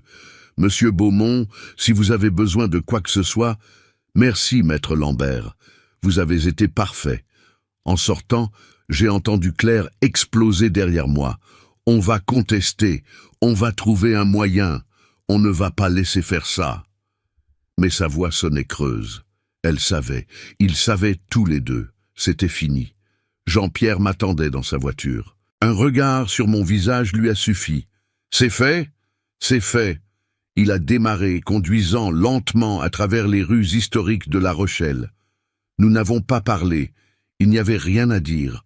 Tout avait été dit. De retour à la maison, je me suis assis dans le fauteuil de Madeleine, regardant le portrait. C'est fini, mon amour. J'ai fait ce que tu m'as demandé. J'ai protégé ma dignité. J'ai protégé notre héritage. Et peut-être que j'ai donné à Julien une chance d'apprendre ce qui compte vraiment. Cette nuit-là, j'ai dormi profondément pour la première fois depuis des mois. Un sommeil sans cauchemar, sans anxiété, sans peur. Le sommeil de quelqu'un qui a fait ce qui devait être fait. Les jours suivants ont apporté exactement ce que j'attendais. Claire a embauché des avocats. Un cabinet prestigieux de Paris spécialisé dans les contestations de testament.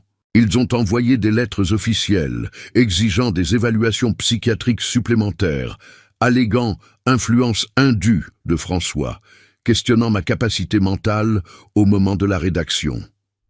Pierre Lambert a répondu avec une efficacité glaciale. Il leur a envoyé copie des 3 évaluations psychiatriques, transcription complète de la vidéo de signature, témoignages de mes voisins et amis attestant de ma lucidité, mon historique médical complet, et même des lettres de mes anciens collègues notaires confirmant que j'étais aussi sharp mentalement qu'à 40 ans. Les avocats parisiens ont vite compris qu'ils se battaient contre un mur de béton juridique. Mais Claire insistait. Elle a dépensé des dizaines de milliers d'euros à chasser une victoire impossible.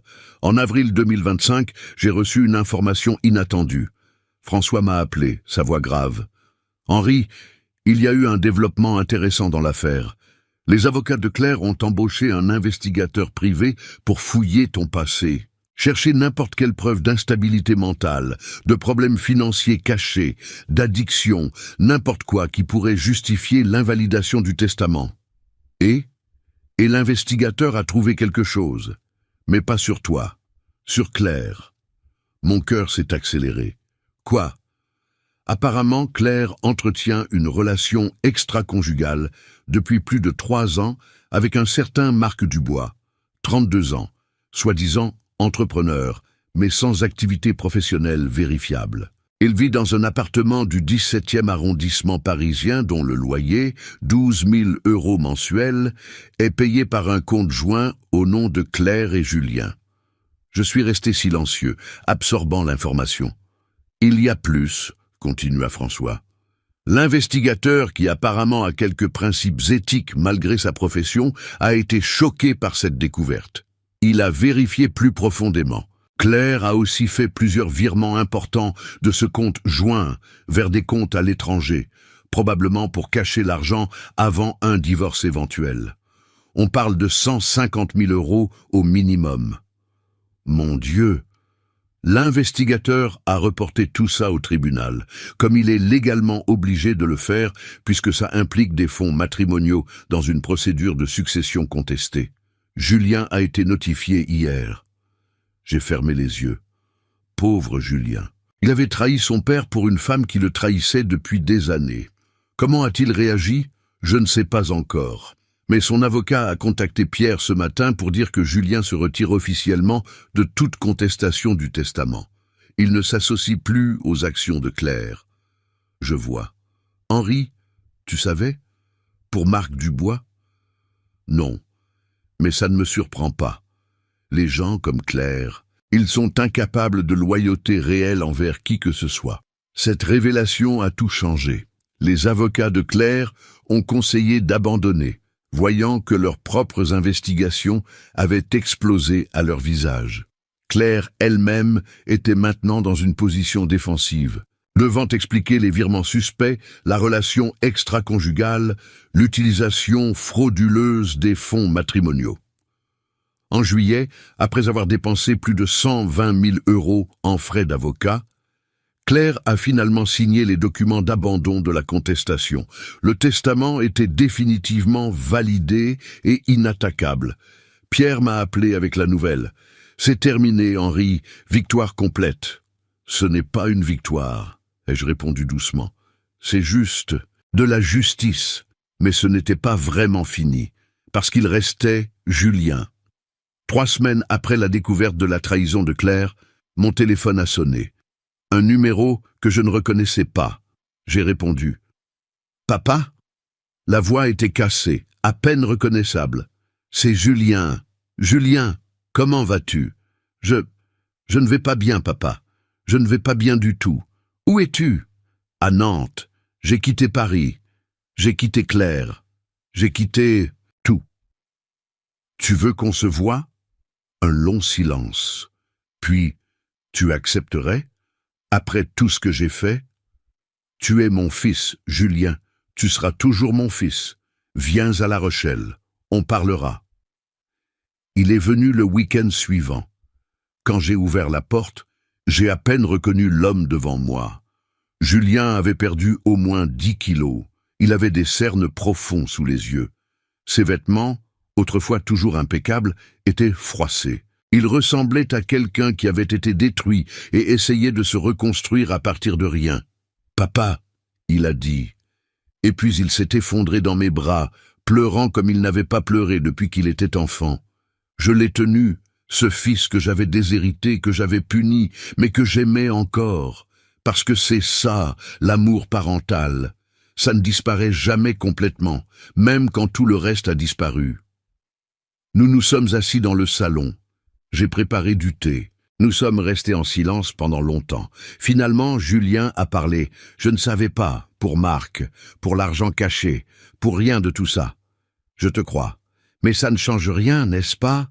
Même sans savoir ça, j'ai fait des choses terribles. Je t'ai trahi, j'ai trahi maman, j'ai trahi tout ce que vous m'avez enseigné. Oui. Il a flinché à ma franchise, mais il avait besoin de l'entendre. Julien, laisse-moi te raconter quelque chose. Quelque chose que ta mère m'a écrit quand elle était à l'hôpital, pendant sa chimiothérapie. J'ai sorti la lettre de Madeleine que j'avais gardée toutes ces années, celle qu'elle avait écrite pendant que je ne pouvais pas lui rendre visite à cause d'une urgence au travail. Je l'ai lue à haute voix, chaque mot résonnant dans le silence. Quand je ne serai plus là, ne laisse pas qu'on te prenne ta dignité. Quand j'ai terminé, Julien pleurait à nouveau. Elle savait. Maman savait déjà. Elle avait vu clair pour ce qu'elle était. Oui, elle me l'avait dit. Je n'ai pas voulu vraiment écouter à l'époque. Je pensais qu'elle était juste protectrice. Mais elle avait raison. J'aurais dû l'écouter. Oui, tu aurais dû. Papa, les lettres. Les lettres que tu as écrites pour moi. Est-ce que je peux les lire maintenant, même si tu es encore vivant? J'ai réfléchi un moment. Puis, non. Ces lettres sont pour après ma mort. Elles font partie de ton héritage, et cet héritage ne se réclame qu'après mon départ. Mais je peux te dire ce qu'elles contiennent en essence. S'il te plaît. Elles parlent de qui tu étais, l'enfant merveilleux, curieux, bon que tu étais. Elles parlent des moments où j'étais fier de toi. Elles parlent de ce que ta mère et moi espérions pour toi. Et elles parlent des leçons que j'ai essayé de t'enseigner.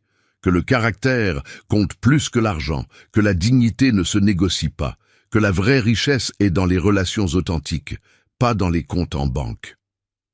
J'ai tout oublié de ça. J'ai laissé Claire me convaincre que l'argent était tout ce qui comptait. Alors réapprends. Il n'est jamais trop tard pour réapprendre. Mais le testament, papa, tu m'as complètement déshérité. Et tu as raison de l'avoir fait. Je ne mérite rien. Le testament reste tel qu'il est, je ne le changerai pas. Il a hoché la tête, acceptant. Je comprends, je ne le demande pas. Je ne suis pas venu pour ça. Pourquoi es-tu venu? Parce que j'ai besoin de mon père, pas de ton argent, pas de tes propriétés, de toi, de ton conseil, de ta sagesse, de ta présence. J'ai perdu 10 ans à traiter comme un obstacle financier. Et maintenant je réalise que tu es la seule personne au monde qui m'ait jamais vraiment aimé sans condition. Ces mots ont touché quelque chose de profond en moi. Julien, écoute-moi bien, je ne changerai pas le testament. Cet argent ira aux institutions que j'ai choisies, aux gens qui en ont vraiment besoin. Mais toi et moi, nous pouvons reconstruire quelque chose. Pas basé sur l'héritage, basé sur le respect mutuel, sur l'honnêteté, sur l'amour réel, pas transactionnel. C'est tout ce que je veux, papa, c'est tout ce dont j'ai besoin. Alors c'est ce que nous allons faire, lentement, pas à pas, reconstruire ce qui a été cassé. Il est resté à La Rochelle ce week-end-là. Nous avons marché le long du port, nous avons joué aux échecs comme quand il était adolescent. Nous avons cuisiné ensemble la recette de bœuf bourguignon de Madeleine. Nous avons parlé, vraiment parlé, pour la première fois depuis des années. Il m'a raconté son mariage avec Claire, comment il était devenu progressivement un accessoire dans sa vie à elle, comment elle prenait toutes les décisions, comment il s'était senti de plus en plus petit, de plus en plus insignifiant, comment l'obsession de l'argent était venue de sa peur d'être encore plus diminué financièrement. Ce n'est pas une excuse, a-t-il dit, c'est juste une explication. J'ai été faible, j'ai été lâche, j'ai trahi mes propres valeurs par peur et par cupidité. Le fait que tu le reconnaisses est déjà un grand pas. Dans les mois qui ont suivi, Julien a vraiment changé. Il a divorcé de Claire, un processus laid et amer, avec bataille sur l'argent, le partage des biens, les accusations mutuelles. Claire a dû rembourser une partie de l'argent qu'elle avait détourné. Marc Dubois a disparu dès que l'argent s'est tari, prouvant qu'il n'était là que pour la fortune aussi. Julien s'est installé à Nantes, plus proche de La Rochelle. Il a trouvé un nouvel emploi avec un salaire inférieur, mais des valeurs d'entreprise qui correspondaient mieux à ce qu'on lui avait enseigné. Il a commencé une thérapie pour traiter sa codépendance et ses problèmes d'estime de soi. Et il a commencé à me rendre visite régulièrement, une fois par mois au début, puis 2 fois, puis chaque week-end. Nous marchions le long du port, nous jouions aux échecs avec Pierre, qui a accueilli Julien avec une prudence bienveillante. Nous jardinions ensemble, nous cuisinions. Nous parlions de Madeleine, partageant des souvenirs, pleurant ensemble notre perte commune. Lentement, très lentement, quelque chose se reconstruisait entre nous. Pas la relation père-fils d'avant, celle-là était morte, impossible à ressusciter, mais quelque chose de nouveau, quelque chose basé sur l'honnêteté brutale, sur l'acceptation mutuelle des erreurs passées, sur un respect gagné plutôt qu'automatique. 1 an après la lecture du Testament, nous étions assis dans mon jardin par une belle après-midi d'été. Julien aidait à tailler les rosiers que Madeleine avait plantés il y a 30 ans. « Papa, a-t-il dit soudainement, je ne veux pas que tu changes le testament. » J'ai levé les yeux, surpris. Je ne comptais pas le faire. Je sais, mais je veux que tu saches que même si tu le proposais, je refuserais. Cet argent, ces propriétés, ils doivent aller où tu as décidé, aux aînés abandonnés, aux étudiants sans ressources, au centre culturel en mémoire de maman. C'est juste, c'est ce qui devrait arriver. Tu en es sûr? Absolument. Tu m'as donné quelque chose de bien plus précieux que l'argent, papa. Tu m'as donné une leçon que je n'oublierai jamais. Tu m'as forcé à me confronter à qui j'étais devenu. Tu m'as donné la possibilité de devenir quelqu'un de meilleur. Ça vaut tous les millions du monde. J'ai senti mes yeux se remplir de larmes. Pour la première fois depuis la mort de Madeleine, c'était des larmes de joie. Alors tu as finalement compris. J'ai compris. Trop tard pour récupérer ce que j'ai perdu, mais assez tôt pour construire quelque chose de nouveau. Ce n'est jamais trop tard, mon fils. Nous avons continué à jardiner en silence. Un silence confortable, le genre de silence qui n'existe qu'entre les gens qui se comprennent vraiment.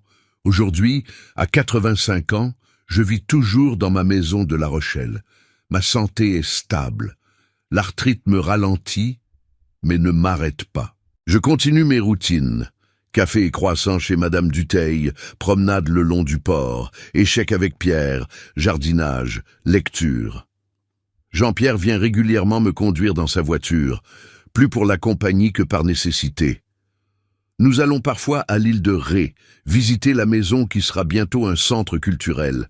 Je l'imagine rempli de gens, familles, enfants, artistes, créant des souvenirs heureux. Madeleine aurait adoré ça. Julien me rend visite presque chaque week-end maintenant. Il a rencontré quelqu'un, une femme nommée Sophie, professeure d'histoire dans un lycée de Nantes. Elle est gentille, authentique, pas du tout intéressée par l'argent. Ils viennent dîner ensemble. Sophie et moi parlons de littérature et d'histoire pendant que Julien cuisine. C'est paisible. Il y a 3 mois, j'ai reçu une lettre, manuscrite, postée de Paris. Pas de nom d'expéditeur, mais je savais qu'il l'avait envoyé avant même de l'ouvrir. Henri, je sais que vous ne voulez probablement plus jamais entendre parler de moi. Je ne vous contacte pas pour demander pardon, je ne le mérite pas. Je ne vous contacte pas pour contester le testament. Mes avocats m'ont fait comprendre que ce serait inutile. J'écris juste pour dire que vous aviez raison. Surtout, j'étais cupide, j'étais manipulatrice. J'ai vu en vous un obstacle, pas une personne. J'ai traité Julien comme un outil, pas comme un partenaire. J'ai construit ma vie sur l'argent et le statut, et maintenant que tout s'est effondré, je me retrouve seul, sans rien de réel. Marc est parti dès que l'argent a disparu. Mes amis à Paris m'évitent maintenant que l'histoire de notre bataille testamentaire est devenue publique. Ma propre famille est honteuse de moi. Je vis maintenant à Monaco avec un homme plus âgé et très riche. Je fais exactement ce que j'ai toujours fait. Et je me déteste pour ça. Vous m'avez dit un jour que je n'apprendrai jamais. Peut-être que vous avez raison. Mais au moins, maintenant, je vois qui je suis. Et c'est quelqu'un que je n'aime pas. Claire. J'ai lu la lettre 2 fois. Puis, je l'ai pliée et rangée dans un tiroir. Je n'ai pas répondu. Il n'y avait rien à dire. Certaines personnes apprennent. D'autres ne font que voir sans changer. Claire voyait maintenant, mais je doutais qu'elle change jamais vraiment. La semaine dernière, j'ai visité la Fondation des aînés abandonnés pour la première fois officiellement, ne me cachant plus comme je le faisais avant. La directrice, Madame Laurence Petit, m'a accueilli avec émotion. Monsieur Beaumont, c'est un honneur immense. Votre futur don va transformer notre capacité à aider les personnes âgées abandonnées. Elle m'a fait visiter les installations. J'ai vu des personnes âgées, certaines même plus jeunes que moi, qui avaient été abandonnées par leur famille. Une femme de 78 ans dont les enfants n'avaient pas appelé depuis 5 ans. Un homme de 82 ans dont le fils avait vidé son compte bancaire, puis disparu. Une dame de 86 ans qui avait tout donné à sa fille, se retrouvant ensuite dans la rue. Chaque histoire était un écho de ce qui aurait pu m'arriver si je n'avais pas agi. Ces gens, a dit Madame Petit, ils ont besoin de savoir qu'ils ne sont pas seuls, que quelqu'un se soucie. Votre donation va leur donner ça. En quittant la fondation, j'ai ressenti une profonde paix. Mon argent allait faire une différence réelle. Pas financer des vacances aux Maldives ou des sacs Hermès, mais redonner de la dignité à des gens qui l'avaient perdue. Ce soir, assis dans le fauteuil de Madeleine, regardant le soleil se coucher sur l'océan à travers ma fenêtre, je pense à tout ce chemin parcouru. Il y a 2 ans, j'étais un vieil homme observant son fils et sa belle-fille comploter sa mort pour l'argent. Aujourd'hui, je suis un vieil homme en paix avec ses décisions, réconcilié avec son fils, non pas par l'argent, mais par l'amour authentique, et préparant un héritage qui changera des vies. Madeleine, je murmure à son portrait, j'ai tenu ma promesse. J'ai protégé ma dignité jusqu'au bout. J'ai transformé la trahison en justice. J'ai donné à Julien la chance d'apprendre. Et j'ai fait en sorte que notre argent, gagné honnêtement ensemble, aide vraiment ceux qui en ont besoin. Le soleil descend, peignant le ciel de ces roses et oranges qu'elle aimait tant. Et je souris. Parce qu'envlir n'est pas perdre du pouvoir, c'est apprendre quand l'utiliser. Alors, si vous êtes arrivé jusqu'à la fin de cette longue histoire, de ce voyage à travers la trahison familiale, l'observation patiente, la justice méticuleusement planifiée et la rédemption partielle, laissez votre like maintenant et abonnez-vous à la chaîne Histoire de parents. Nous avons des centaines de témoignages réels comme celui d'Henri Beaumont, des pères et des mères qui ont affronté l'ingratitude de leurs enfants, la cupidité de leur famille, le manque de respect envers leur vieillesse et qui ont renversé la situation avec dignité, intelligence et courage. Racontez-nous dans les commentaires, pensez-vous qu'Henri Beaumont a fait ce qu'il fallait? Feriez-vous la même chose à sa place? Connaissez-vous quelqu'un qui traverse une situation similaire? De quelle ville nous regardez-vous en ce moment? Et si cette histoire a touché votre cœur, si vous avez ressenti de la colère contre Claire, si vous avez pleuré avec Julien, si vous vous êtes identifié au parcours d'Henri, alors partagez cette vidéo. Parce qu'il y a des millions de personnes âgées dans le monde entier qui sont actuellement manquées de respect, volées, manipulées, traitées comme des poids financiers par leur propre famille. Et elles ont besoin de savoir qu'elles ne sont pas seules, qu'il existe de la justice, que la dignité toujours finit par prévaloir. Rappelez-vous cette leçon qu'Henri Beaumont nous laisse à tous. La vraie famille ne se définit pas par le sang ou par l'ADN. Elle se définit par le respect, par la présence authentique, par un amour qui ne calcule jamais, par des soins qui ne facturent jamais. Et ceux qui confondent la vieillesse avec la faiblesse, qui confondent la générosité avec l'obligation, qui confondent la patience avec l'ignorance, ceux-là finissent par découvrir, souvent trop tard, qu'ils avaient complètement tort. Parce qu'il y a un pouvoir immense dans la dignité. Il y a une force indestructible dans l'intégrité. Il y a une victoire certaine dans la justice. Le respect ne s'hérite pas. Le respect se conquiert. Chaque jour, par nos actions, par nos choix, par la manière dont nous traitons ceux qui sont vulnérables. Et ceux qui perdent ce respect perdent absolument tout. Un fort abraço de La Rochelle, France, de la part d'Henri Beaumont et de toute l'équipe de Histoire de parents. Et n'oubliez jamais, vieillir n'est pas perdre du pouvoir, c'est apprendre quand, comment et pourquoi l'utiliser. À la prochaine histoire.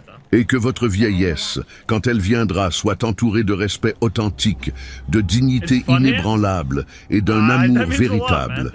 Au revoir. I was starting to lose all the confidence I had left in myself, but nice to see that people have been enjoying being here and stuff.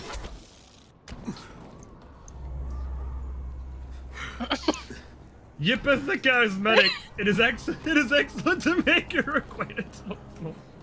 Fucking Yipper. Yipper my sounds so fucking funny. Yeah. I think you just need to change your name fully to Yipper. Yeah, I agree. Gonna have to happen. I do agree. I'm gonna land this. Questionable. Right now. Questionable? You didn't have faith in me? I see. Now what, huh? Say, I'm sorry, Nick. I was wrong. I'm sorry, Nick. I was wrong. That was hot. I don't think I'm gonna land that. Nah, do it right now.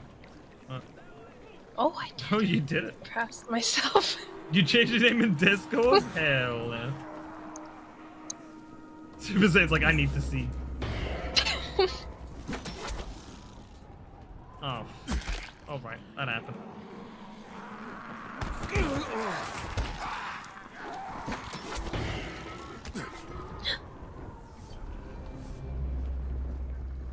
Uh-oh. I'm at the quest if you want to teleport.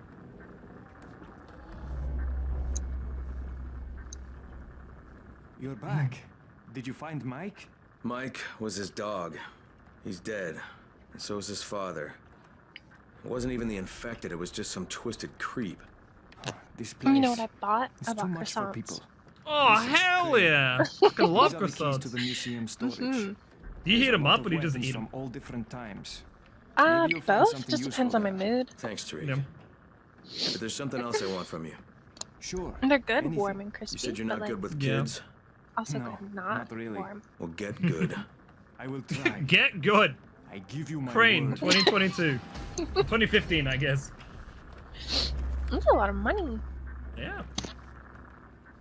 Can we do the Mario World 1-1 Easter egg? Oh yeah, the Mario World's an Easter egg. I don't know where that is, but What does that even mean? it's straight up a Mario World. Kind of like the Doom one that we did before Mario on this. That's cute. Yeah, it's really cute. I just don't know where it is. Wait, we gotta find the reward? Somewhere? What quest is that for? Guess it's the same one.